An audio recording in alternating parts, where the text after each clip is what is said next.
موزه سنجشه.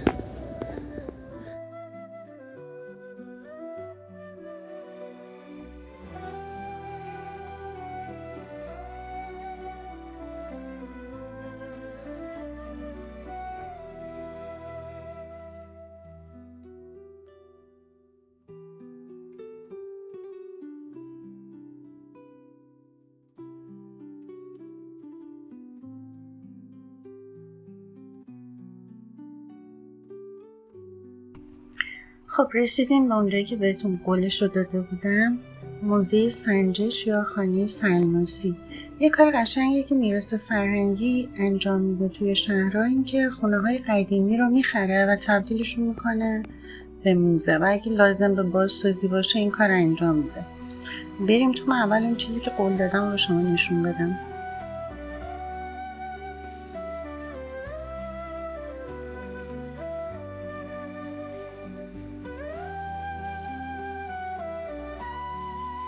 این سنگی که اینجا میبینید دورش حصار کشیده شده، یه تنه درختی بوده که در گذر زمان تبدیل به سنگ سیلیسی شده و متعلق به دوره پلیوسن هست، از دوران زمینشناسی نوزیستی که 4 میلیون سال قدمت داره.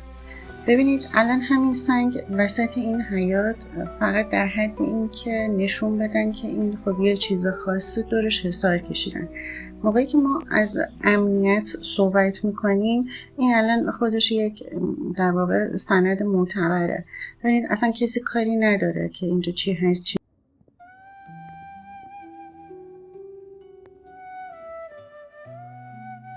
خب ما تا موزه رو نگاه میکنیم من یه توضیحاتی راجع به این بنا بهتون بدم.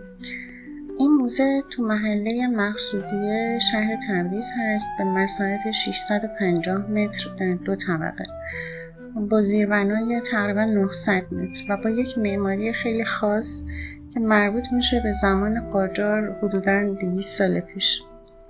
مساله به کار رفته شامل سنگ و ساروج، ترکیب سنگ و ساروج در پی ساختمان و دیواره‌های زیرزمین ترکیبی از سنگ و آجره و دیواره‌های همکف هم خشتی با روکش آجر هستش. توی زیرزمین حوضخونه و انبار و آشپزخونه بوده که خب از لحاظ ساختاری اونجا دست بهش نخورده، ولی خب از لحاظ زیبایی رسیدگی‌هایی کردن که این بنا مناسب باشه برای موزه. و اینکه اینجا 25 سال پیش حدوداً ثبت ملی شده.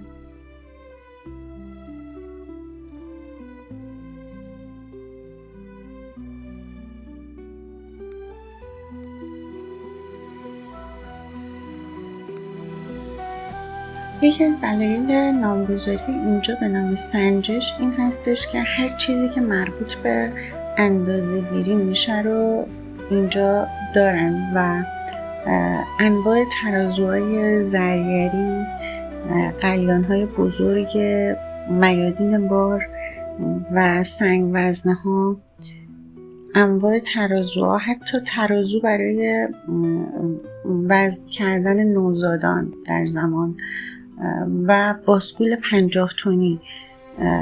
تنوع ترازو اینجا خیلی زیاده و غیر از ترازوها پیمانه‌های نفتی، وسایل مربوط به نجوم مثل استرلاب، تلسکوپ و ابزارهای هواشناسی، قطب نما، ساعت‌هایی که مربوط به سده‌ها میشه.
ببینید اینجا 3 تا ماکت از 3 تا شغل مختلف که در گذشته فعالیت داشتن و هنوز هم به یه شکل دیگه فعالیت میکنن رو اینجا در واقع درست کردن که نه تنها به ماهیت در واقع شغل اشاره میکنه، ابزار و ادواتش رو داره نشون میده، از معیارهای سنجش از ابزارهاش هم اینجا استفاده کردن، مثل چرتکه که برای حساب کتاب بوده، یا متر که اصطلاحاً در گذشته به پارچه فروش ها میگفتم بزاز، الان میگم پارچه فروش.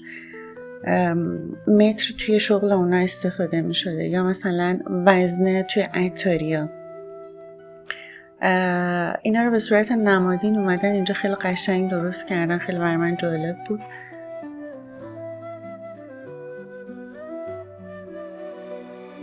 این چراغایی که میبینین بهشون میگن چراغ گرسوز. تو قدیم مثلا برق که نداشتن، توی این ظرف این چراغا الکل میریختن یا مثلا نفت میریختن، فتیلش رو که روشن میکردن. این مثلا یکی از ابزار روشنایی بوده و خیلی برای من جالب بود که توی هر 3 تا مغازه این چراغ گرسوزا بود. من یادم مادر بزرگم هم داشت.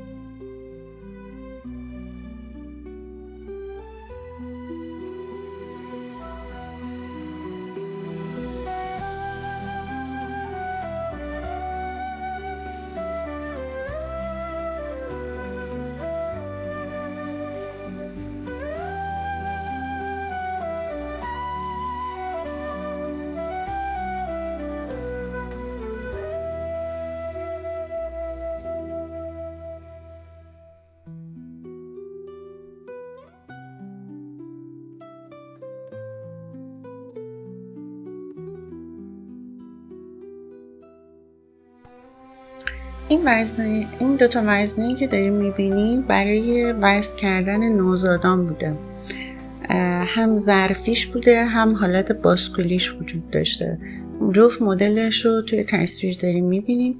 از اینجا به بعد تمام ترازوهایی که میبینید مربوط به طلا فروشی ها بوده.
خب اینجا هم هر وسیله‌ای که میبینیم مربوط به بافتن فرشه، از نخریسی تا اتمام کار اینجا وسایلش موجوده.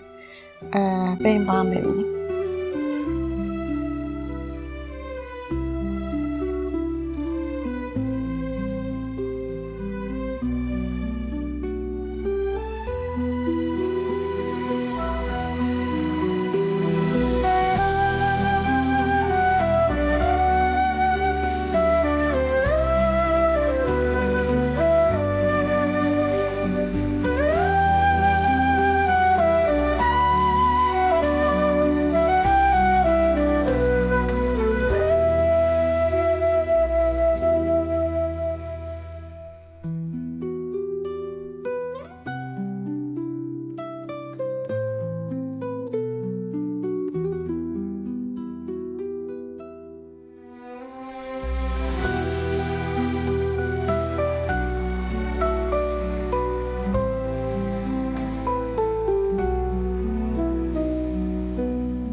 دعوتتون میکنم که در ویدیو بعدی با من همراه باشین، چون قراره بریم به یکی از موزه‌های شهر تبریز به اسم موزه آذربایجان که خب داخلش کتیبه و اشیاء قدیمی مربوط به قبل از میلاده و کنارش موزه عصر آهن که مربوط به قومی بوده که 3200 سال پیش در این مکان زندگی میکردن و آیینشون یکتاپرستی بوده و رسم جالبی داشتن برای به خاک سپاری مردگانشون.